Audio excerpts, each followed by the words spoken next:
Donc de retour avec Fred. Qu'est-ce qui est évalué maintenant du côté du saut? C'est la première fois qu'on voit cet appareil-là aujourd'hui. Oui, donc le saut, c'est un peu comme au côté masculin. Donc c'est la table où il faut poser les mains en sautant sur un tremplin avec les pieds avant, poser les mains et là faire des rotations et atterrir sur les pieds. Donc il y a différents types de sauts. On appelle ça des familles de sauts. Soit des approches par en avant, les sauts de main comme on va voir juste là. Donc ça c'est un saut de main de base. On a vu quand même une belle exécution et une belle réception. Et c'est vraiment l'approche de base que tous les athlètes doivent apprendre. Il y a aussi des approches qui se font en rondade, donc en mettant les mains sur le côté et finissant par des rotations par en arrière. Et même des approches où on fait, avant d'arriver sur le saut, on met les pieds par terre, les mains par terre sur la piste de saut en faisant une rondade et on atterrit les pieds sur le tremplin et là on va mettre les mains ensuite. Donc on fait vraiment un mouvement de rondade avant le saut. On appelle ça les familles de Yurchenko. Donc, pour les jeunes athlètes, normalement, on commence avec les sauts de main, les chukara, qui sont les rondades sur le saut. C'est plus facile à apprendre et aussi c'est un peu moins épeurant que les autres approches. Là, on voit en attente la deuxième participante de Bourassa, Marie-Soleil Godreau.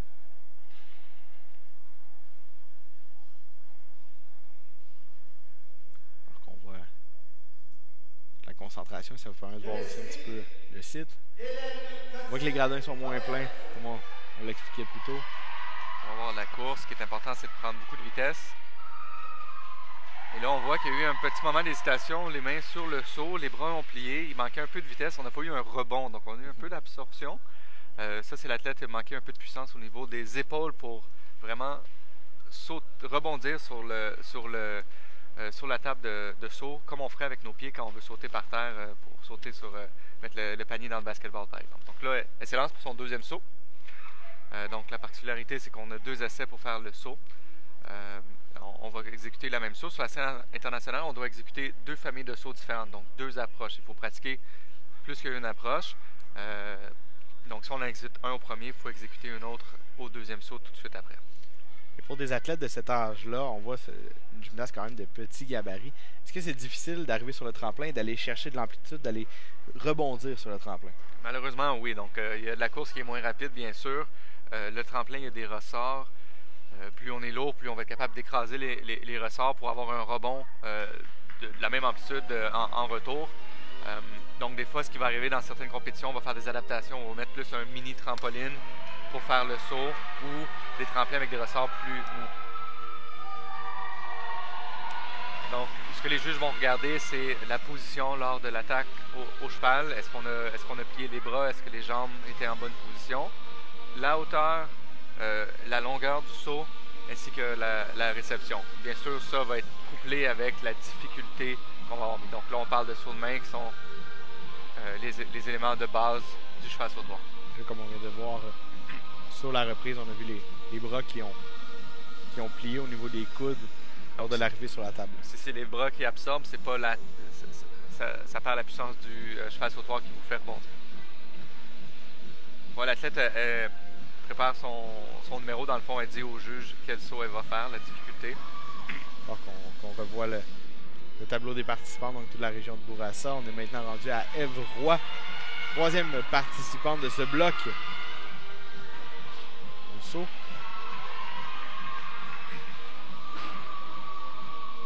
Donc, on a rajouté une vrille dans le saut de main. On a vu, c'est une athlète qui est un peu plus grande, avec un peu plus de poids. Le tremplin a vraiment rebondi quand elle a sauté. Ça lui donne une bonne amplitude. Sur la table de saut, elle avait les bras droits. On a vu le rebond. Vous allez voir. Et là, on a été capable d'avoir assez d'hauteur et assez de rotation pour faire une vrille. On a vu sur le numéro, quand elle est partie, c'était écrit 102 au lieu de 100, qui est le code pour le saut de main de base.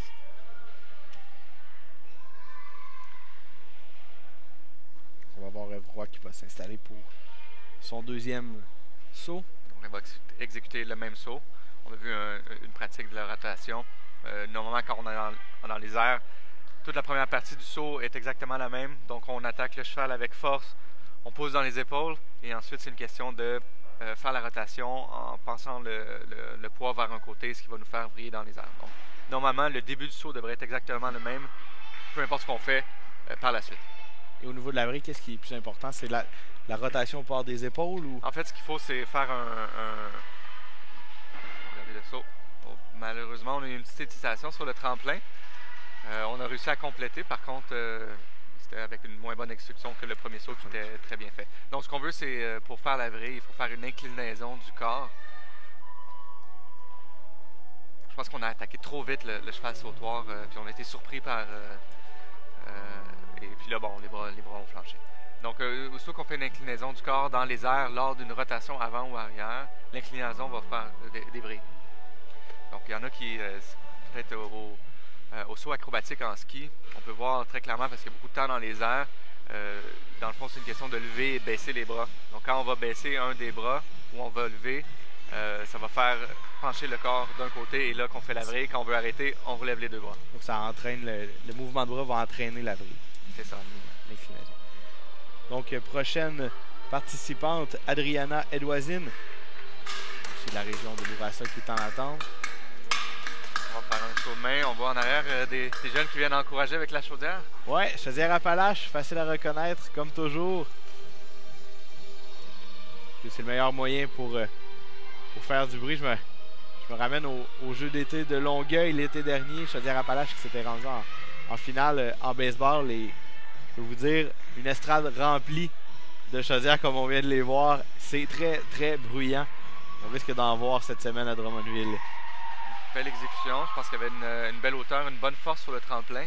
Aussi, une des particularités ou une des différences entre quelqu'un qui va bien réussir son saut ou non et la position sur le tremplin où elle va rebondir. Donc, plus on est au bout du tremplin, plus on va être capable de mettre la pression sur les ressorts et se faire rebondir. Des fois, notre approche est mal calculée avec les pas où on a couru un peu moins vite et on va se retrouver au début du tremplin, là où il y a beaucoup moins d'amplitude de ressort.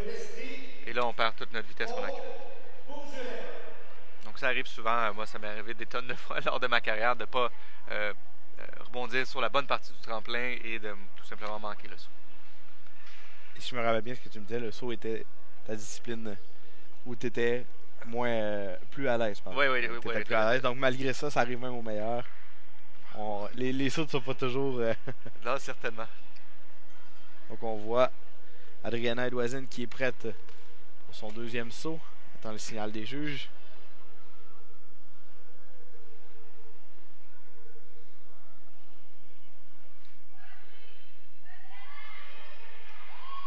On entend les encouragements de ses partisans derrière elle.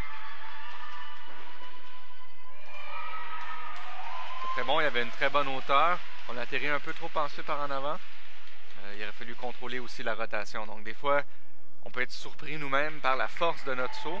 Et là, on a un peu trop de rotation. Il faut être capable d'ajuster dans les airs et à la réception. Ça fait beaucoup de choses à penser en très peu de temps. En très peu de secondes. Hein. Donc, prochaine participante, toujours du côté de Bourassa, Tania Huneau s'installe au bout de la ligne. Va y aller elle aussi d'un saut de main de base. Donc là, on va les voir, ils vont beaucoup des athlètes cracher dans les mains pour rendre un peu moite parce que la surface du cheval sautoir a beaucoup plus de grip lorsqu'elle est un peu humide. Donc c'est un peu différent que le sol. Et là, on va vouloir avoir le maximum d'adhérence parce que quand on pousse, on ne veut pas que la main glisse.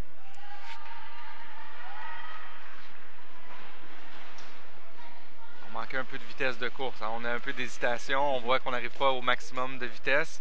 Et là, ça se répercute sur la puissance du saut. C'est quand même très bien exécuté. La position était très, très belle. On aurait pu aller chercher plus de hauteur et plus de distance. Et on a vu l'entraîneur qui a apporté les petits correctifs immédiatement, tout de suite en disant qu'il faut aller chercher plus de vitesse. Puisqu'on a vu le début de la course, c'était bien, mais il y a eu la gymnaste Tania Huneau qui a ralenti à l'approche du tremplin, malheureusement. Et ça se pratique. Ça. En entraînement, les athlètes vont pratiquer des courses, pratiquer un peu comme le sprint, là, à prendre la vitesse, 2, à toujours avoir le même rythme de pas. Parce que arriver trop vite, c'est pas mieux qu'arriver pas assez vite, où là, tu es pris par surprise. Donc, il faut arriver toujours avec la même constance. Un des mots d'ordre au cheval sautoir, c'est la constance, avec la même force. Et là, on sait à quoi s'attendre du cheval et du rebond du tremplin. Donc, le rythme devient quand même tout aussi important que dans les autres appareils. Ouais.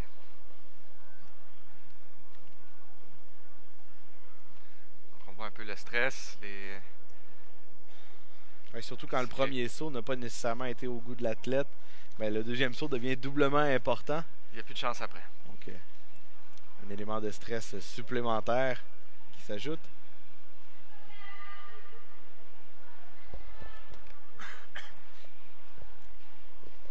Tania Huneau qui installe pour son deuxième et dernier saut. On a fait un demi-tour, donc on a essayé d'aller chercher un peu plus de difficulté. Le premier saut était bien réussi. Là, on s'est dit on va prendre une chance, on va aller essayer quelque chose de nouveau peut-être, ou peut-être une première fois en compétition, mais c'est tout de même bien réussi. Il y avait un peu plus de vitesse dans la course, on le voit déjà. Et le demi-tour. Et Tania qui semblait très satisfaite de son deuxième saut. Avec le bonjour à la caméra. Un beau sourire et un beau bonjour. Et maintenant, la dernière compétitrice de ce groupe, Sarah Zenouch. Nous sommes toujours dans la région de Bourassa. Une athlète d'un plus petit gabarit. Certainement qu'il faut qu'elle arrive avec beaucoup plus de force sur le tremplin pour avoir le même rebond que l'athlète d'avant. Donc la course devient encore un peu plus importante. Si on n'a pas la puissance en tant qu'athlète, il faut se fier à la technique pour pouvoir performer aussi bien.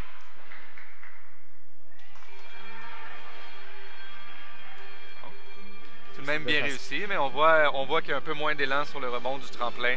Et ça, c'est une question de vitesse d'attaque et aussi du poids de l'athlète.